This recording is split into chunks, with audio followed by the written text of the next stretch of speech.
right, so today's episode is part 2 of the 3-part series, How to Cure Your Social Media Addiction as an Artist so you can focus on what's most important. Now, yesterday we talked about some instant solutions, notifications, turning them off on those addictive applications. We talked about Facebook newsfeed eradicators, and we also talked about avoiding those addictive accounts. Now, today I want to talk about reorganizing your schedule in a way that you can be productive on social media, still use it, not totally block it, but, be productive and only use it in an efficient manner. All right, so the first thing I had to do to reorganize my schedule was avoid having social media on my phone be the first thing I check in the morning. This is huge, and we know we all do it. One of the main things I notice is once I wake up and the first thing I'm checking is my social media, not only am I training my brain to always be checking what people are saying. If there's some fuckery on my timeline or somebody is giving me a lot of stress, the first thing I'm feeling is, oh, I gotta deal this, I gotta put out this fire, I gotta deal with this person, right? So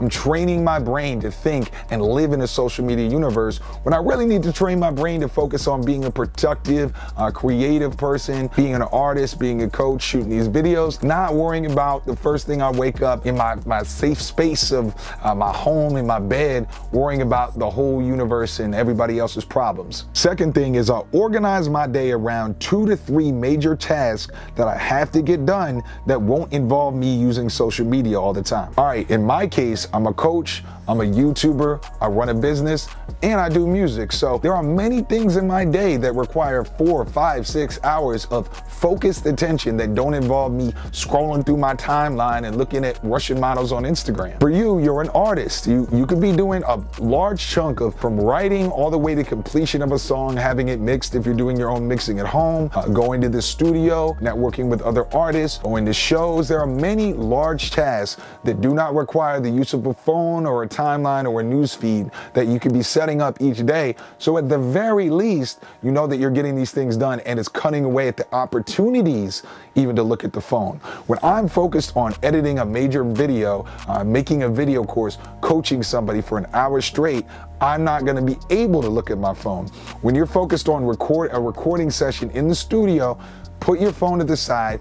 Know that for the next 4 or 5 hours, the only thing you're focused on, recording, working with the engineer, making sure all the bells and whistles are perfectly there. And the hidden advantage of this is at the end of the day, when I'm so tired because I did these major tasks that took 4, 5, 6 hours of focused attention, I'm so tired that even when I do look at my phone at the end of the day, I'm just exhausted. So I only get about 10, 15 minutes worth of attention on Instagram or worth of looking at one random YouTube video for the day. So you're setting up a schedule to have long periods of time during the day where you're focused. You have no option to look at a phone when you're on stage doing a live show, right?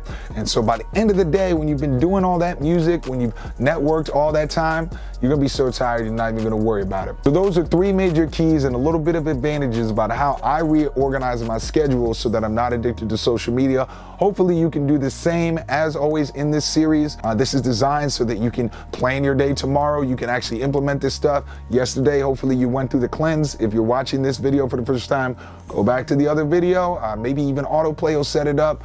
Clear out all your notifications, all that. And for those of y'all on this video right here, in this part of the process, this is a great opportunity to plan out your day tomorrow with major tasks that you can do so that tomorrow when we talk about how to manipulate the algorithm, you already know that this video might be the one video you have for the day. Now, of course, at the end of these videos, I mentioned on top of curing your social media addiction, if you're wondering what to post, if you're struggling with being creative online to promote your music in a way that will engage fans, I'm going to suggest you click the first video link in the description below. That's where I'm going to describe to you how to create an infinite amount of posts that actually engage fans, so you always have something to talk about that's relevant to you. So that's the first link in the video description box below. Go check that out. It's a free training. But regardless, I will see you tomorrow so we can talk about how to manipulate your social media algorithm to avoid being even more addicted. So thanks for watching. It's the big homie Drew. I'm out.